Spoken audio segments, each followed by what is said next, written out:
Hello, Rusty. Hello, MP. How are you guys? Very good. Thanks for having us. Good, yes, thank you. I'm Dimitris calling from, well, Chicago and Metalkaoz. I'm happy to talk to you guys because you put together a really great album. Thank you. So I'm not Thank sure you. that's a question, though. However, I want to say this before we start with my 666 questions. The pre-sales did amazingly today. Yeah. Yeah, we just released a new single, the second single from the album, Death Thrives, Where Walls Divide.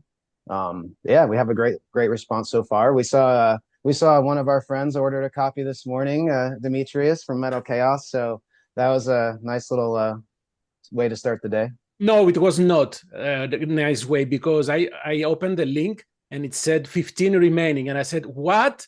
How can it be? No, I'm serious. How can it Yeah. be? Oh, well, it's so the color vinyl they're only making 200, and I with know. our deal we're only getting a small percentage. So I think we only end up getting like 25 copies or something like that. But we have plenty, there'll be plenty of black vinyl, and we'll see if it continues strong. Maybe we'll see if we can order a few more along with that set. But yeah, it's always seems silly putting just up 15. But we also had a couple saves for some local buddies and stuff like that. So Oh my goodness. I was yeah. stressed out of my mind, but hey, Oh god, all good. I'm glad All you good. got one.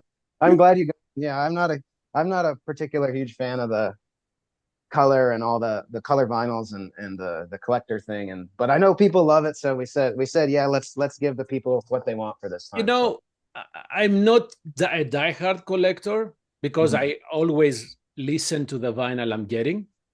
But at the same time, if there is a cool color, oh, in this case, that fits the cover, Mhm. and I love it. Yeah, we said, hey, can you make it look like lava?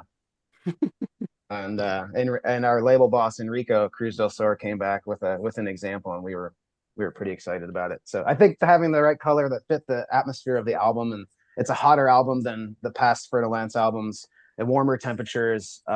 So I think it all fit together nicely. So in the description, it says there is a 12-page booklet. And since you worked again with Anik, I'm really curious what you guys have put there. So the 12-page booklet, that's with the CD. The vinyl will have typical kind of 12-inch insert. Maybe it's a mistake or something, but I'll have to check that. But That's you'll find the full lyrics, which we're really proud of. You'll find the full lyrics, photography that's taken by MP, and also some band photos of us looking, good. So you always look good, man. thank you. And I'm You look talking great. about both of you, both of you. Okay. So, how long would you say do you guys work from start to finish? Well, MP is the writer, the main writer here, so I think that's probably a good question for MP to handle. I think when we came back from Europe in 2023, I wrote the first song that was going to be on this album, which I think was either Feast of Echoes or Raven's Fly. Hmm. And so that song was written in, that would be May of 2024, and then writing kind of went until the summer or throughout the summer. And then we started recording pretty uh we started practicing the songs during 2024 and then recording in the summer of 2024. So all in all, probably about a year and a half of work up to this point. So to the point that, you know, if I didn't like the song so much, I'd be really bored by now. So, how do you guys work? Rusty said that you are the main songwriter, so you come up with all the songs in a demo form, or how is the contribution from the rest, or how do you guys work together? That I said it. I think so. It all starts kind of with me and an acoustic guitar, and I just play for a couple of hours to see if I can find something that's interesting to me. And then I'll make a drum part that kind of I can imagine where the song is going with those riffs that I've made. And so I'll write a drum part and I'll kind of create the structure of a song.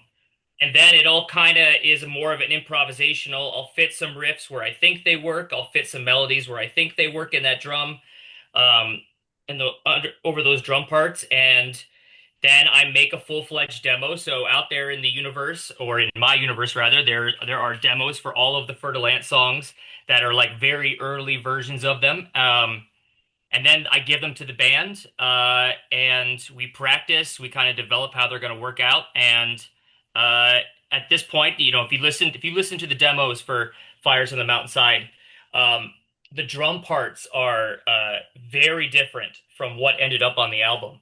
Um, the album, Scud did a fantastic job with the new drum parts.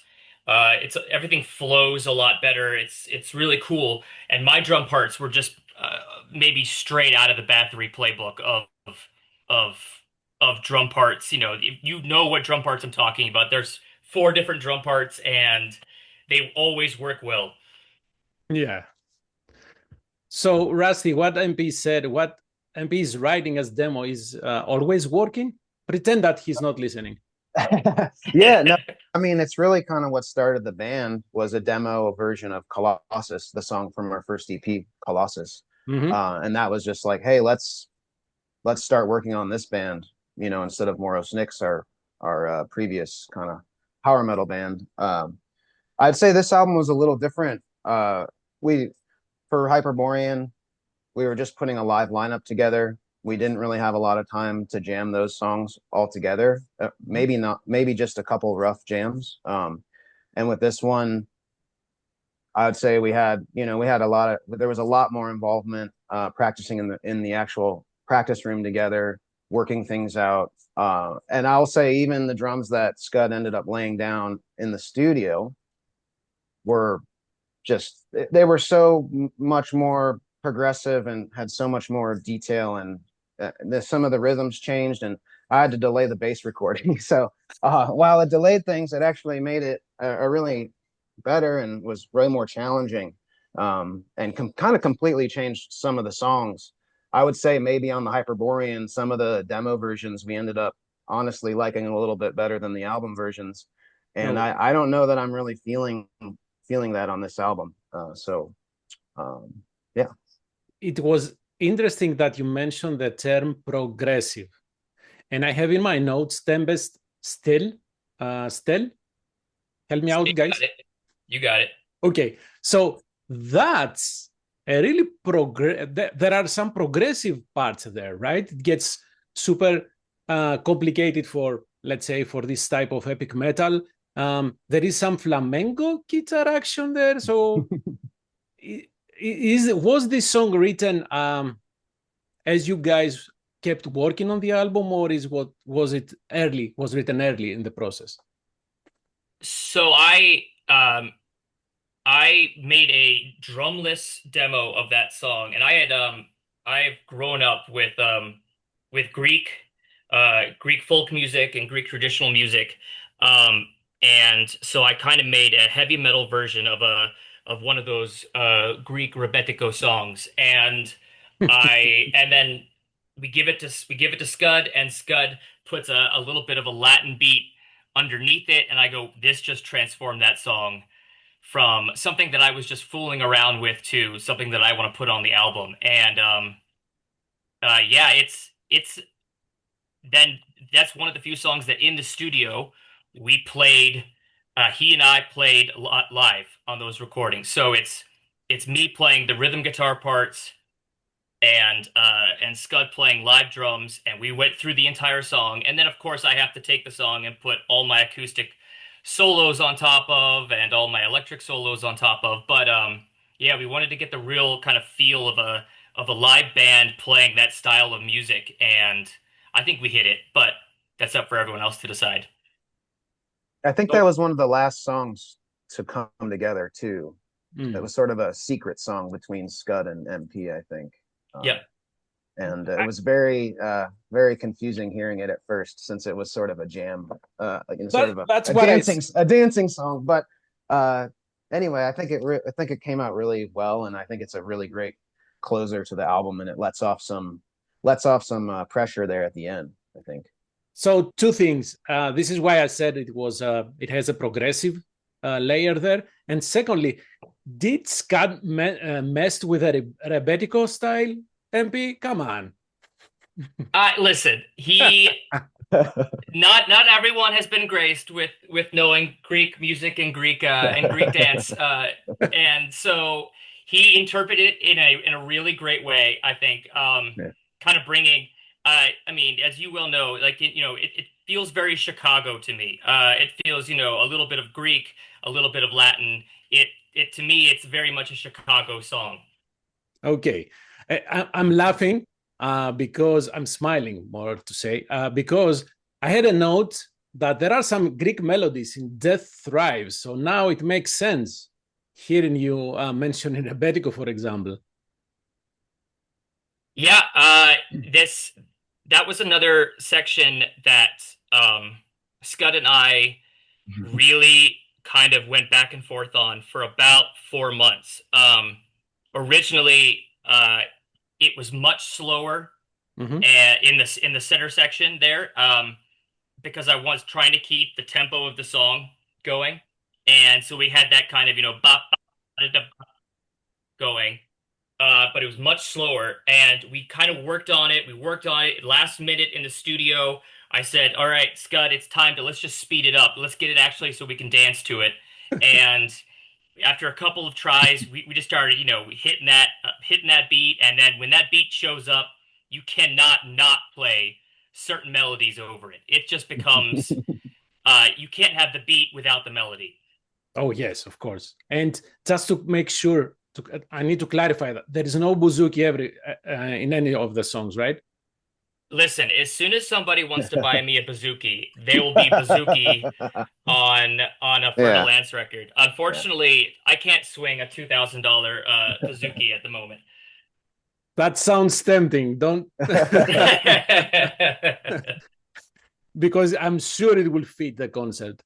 Speaking of the concept, the album is not a concept, right? It's a loose concept. Okay. It is. There is an overwhelming story that's kind of told in Fires on the Mountainside, the song. Okay.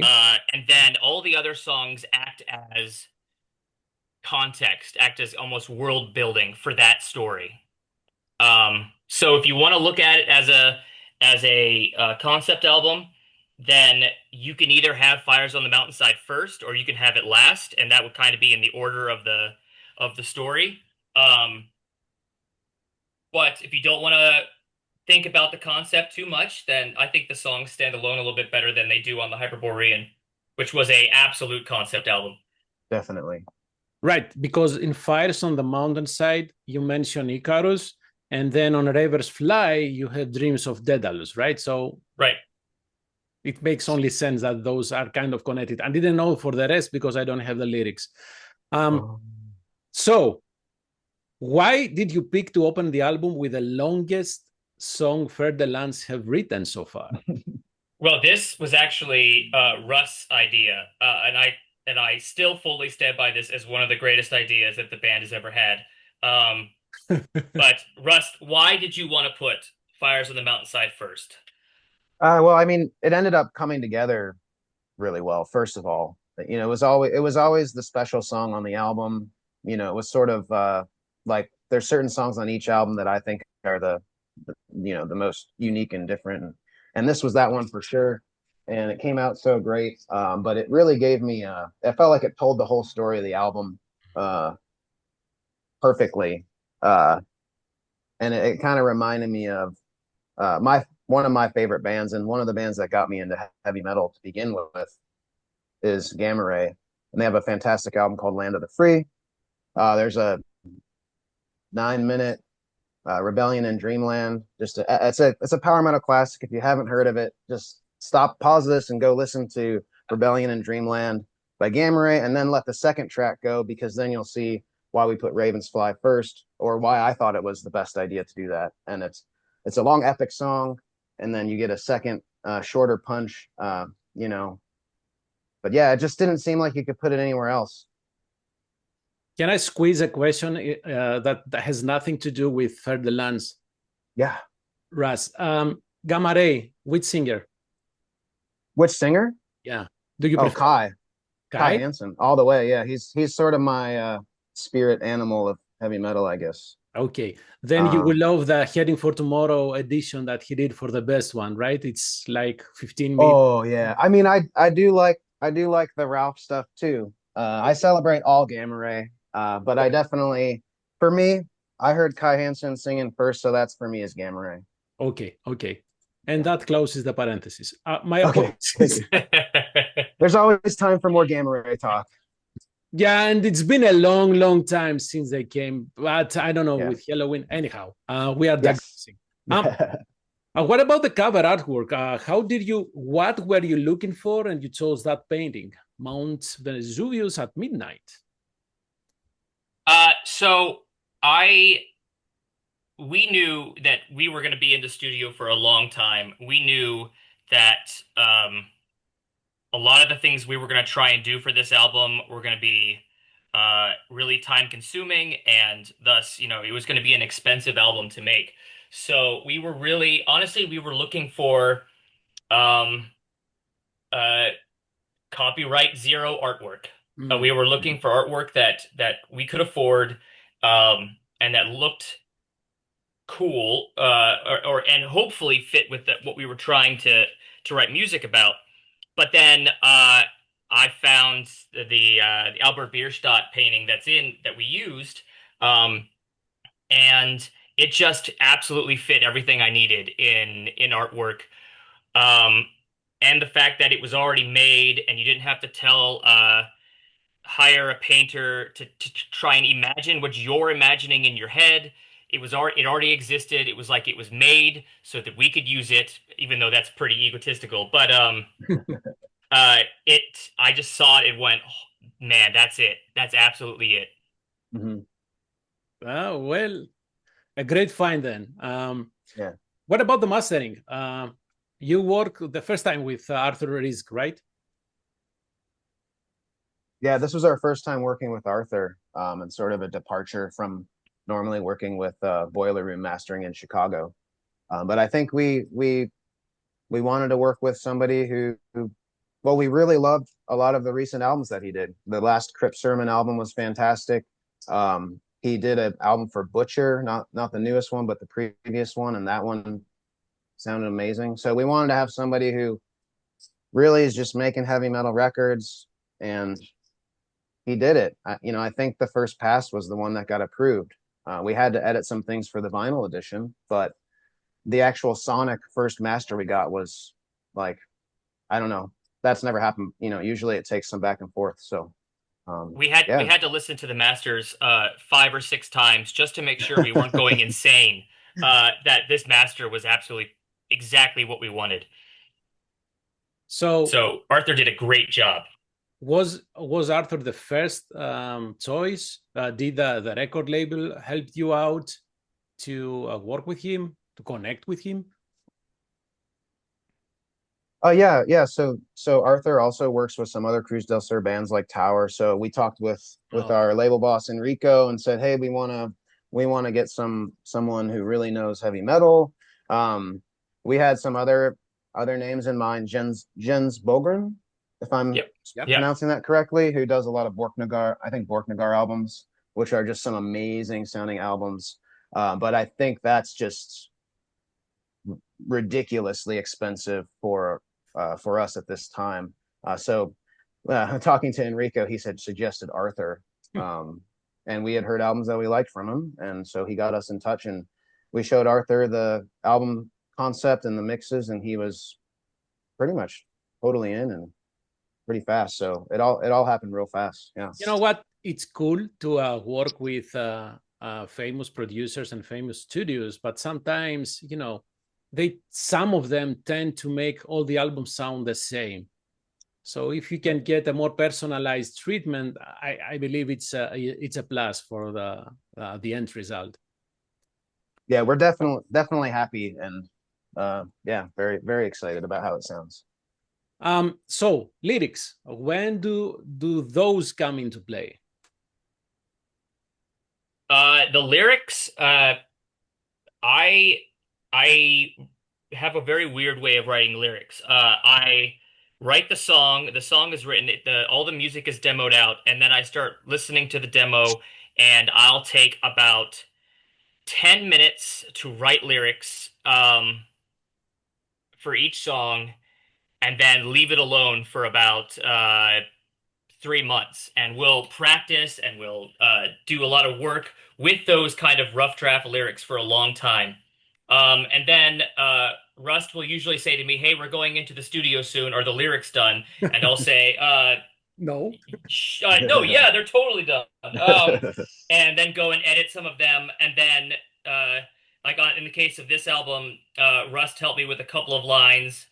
Uh, or more than a couple of lines, but on a few of the songs, and then uh, actually in the studio, we get to the point that you're singing the songs for uh, days on end, and your voice and your breathing are sometimes just kind of like not where they need to be after the 200th recording of the third song of that day, and you have to change the lyrics on the fly just to kind of fit them into a song, fit them into how you can sing at that moment. And sometimes I would say sometimes it can go wrong, but I would say overall, whenever that's happened, it's kind of been one of those happy little mistakes that has always made me like the albums more because I get to know when are those lines planned and when are those lines just off the cuff.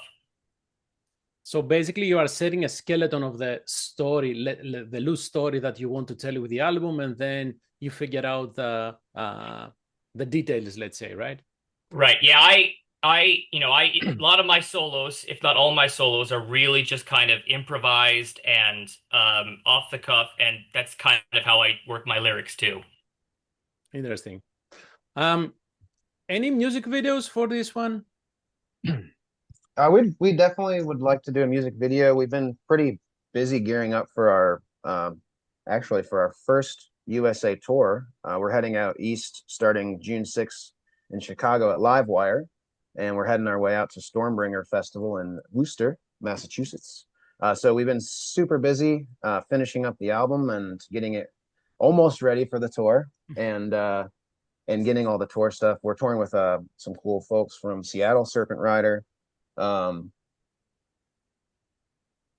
Sorry, could you remind me of the question? I got off on a tangent. No, that's fine because my next question is about the tour, but Yeah. my question was for the music video. Right, music video. Yes, we want to do a music video. I would really love to do a music video for the song "Children of the Sky and Sea," but it'll be something that we have to work on when we get back. It will be crazy to do for the title track, though. Yeah. Oh yeah, I know. How could? Yeah. I mean, that would be the one that would be fun. But yeah, I think there's a couple other songs. It's sometimes hard to choose. Sometimes hard to choose, but and that's good. That would be the one. But yeah, we definitely would love to do a music video as soon as we can. Playing live, as you mentioned, have you chosen the songs to use to play live? Yeah, we've got because it's our first time kind of heading out of our hometown, at least in the States. We'll be playing 6 cities that we never played before. So we definitely wanted to offer up something from all the albums. I think we probably have an hour and 15 of material. So we definitely are going to be switching up songs. We'll be playing a lot of stuff from the new album. We're going to be playing Fires on the Mountainside. Hopefully. So hopefully. Yeah. I don't want to give away any spoilers. I just don't. Yeah. But we're working on songs from all the albums, just to give everybody a little something, and also a special little cover song too that I think people are going to need. Is it at all bizarre that you have toured more in Europe rather than in the States? I don't know. I think the fans over there are crazy, and there's festivals that have been established for 20 or 30 years for the underground bands. So they seem to make it a priority. They buy merch like crazy over there. But also we've never actually tried to tour the States. So I would say that we're, I don't know yet, but it's pretty crazy over in Germany, at least where we've been most. I can attest to that. I'm European. Oh, I got you. Yeah, yeah. In the beginning, I don't remember who mentioned that. You mentioned Moros and X as the previous band. So that band is no longer? I mean, it's there's a whole second album worth of songs that we just never really. It was sort of like the last gig happened, and a couple guys left unexpectedly. So that was pretty. That's really hard.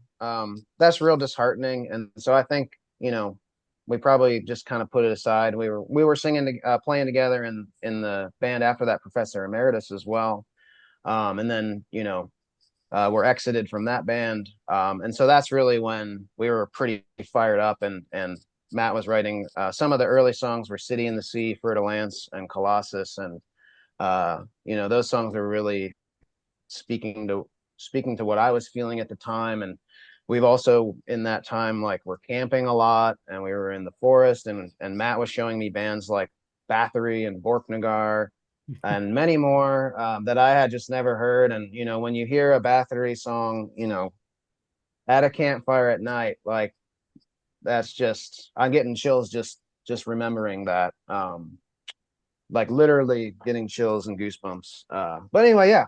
So now I need to know, what album was that? What Bathory album was that?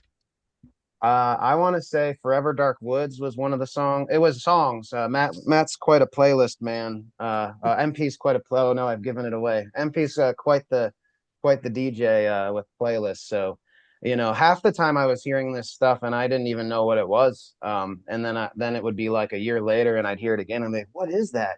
Forever Dark Woods was definitely one. And then what's the song on Hammerhearted? Baptized in Fire. Matt, what's the song on Hammerhearted? What's this? Oh, that's my song, Hammerhearted. What's the song on Hammerheart? It's a great question. This is the song that I played you off Hammerheart. Oh, yeah, one road to Asa Bay. Yeah, that's the one. Yeah. Oh man, yeah, completely blew me away. And there's other ones too, but yeah, that's kind of how FER De Lance. Yeah, that's how like once Brave is my pick aside. Road to Asa Bay. Well, anything from the Hammerheart albums is yeah. So we are talking about the epic period of Bathory, right? Yeah, I would say the epic. I think a lot of folks would call it the Viking era of Bathory. Yeah, maybe. Epic. Yeah. Not so much the black metal side of it, though we do dabble in some of the black metal elements. Yes. MP, thank you for your service teaching a young guy about Bathory. Thank you, man. I do what I can. So I had one more question. I think, again, from Russ, about Heater and Midnight Dice. So how do you balance all these things together? Unless you want to put together your own festival and have all these bands on the billing. Well, the band Hitter is pretty inactive. We did have a reunion kind of deal earlier this year, but a couple of the band members are living and one's in California and one's in Florida. So that one's not really doing much. And Midnight Dice is just kind of writing, and it's been just real slow. And people have jobs and people are getting older, and it's just harder to get everybody together sometimes. Yeah. And I'll take this shameless plug. I also have another band called Wet Leather, so I'm just gonna go ahead and plug that. That's a band that's also got Mike from Aloran, who's playing with us on Friday as well. But yeah, that's just kind of a back to the basics, hard and heavy, punky new wave of British heavy metal band. So listen to Wet Leather too. We are not getting old. Everybody's getting young. Yeah, that was I think the pep talk was for the album before we started recording. I think MP said something to me like, hey, we're not spring chickens anymore.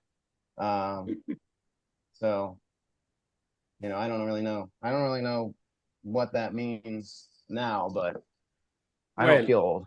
We have MP. What did you mean about that with us? Oh, it's pretty simple. For for Colossus and for the Hyperborean, we recorded days on end. So we recorded for Colossus, it was 4 days in a row of just 15 hours a day, kind of working as hard as we could, redoing things, and absolutely, and being in a Chicago heat wave at the time. So it was also, I think it hit 105 degrees, and the studio where we recorded did not have air conditioning at the time. So if it feels like I am in pain on Colossus, I am when I'm singing. And then Hyperborean was 11 days in a row of 15-hour days, and we decided, no, we're gonna take our time. We're not spring chickens. We're not in our early 20s now, so we need to actually plan ahead. We need to decide when we're doing things. We need to do it responsibly and smartly. And we ended up doing not too many days back to back for this new record. And I think you can kind of hear each performance is kind of being it sounds like a person who's excited to be doing what they're doing as opposed to slowly dying inside. I have to mention one more thing because Matt mentioned that heat wave. So Colossus and the Hyperborean were both recorded during really hot summers, and it was really rough. And they both are the coldest sounding FER DE LANCE records. And so we made an effort to not record in the summer for this new album. You were trying to cool yourselves with the Hyperborean concept, Yeah, yeah. North, but we are still sweating our asses off. Right. So, but funny how the atmosphere affects things. Yeah. Oh, of course. Thank you, gentlemen. Thank you very much for your time. I love, as I said, the new album, and see you guys this Friday on Livewire. Thank you so much, Demetrius. Yes, absolutely. Thank you very much. Looking forward to seeing you. Absolutely. Anytime, guys. Okay. Have a great rest of your day. Yeah, right, you too. Too. Bye-bye. Bye. Peace. Bye-bye.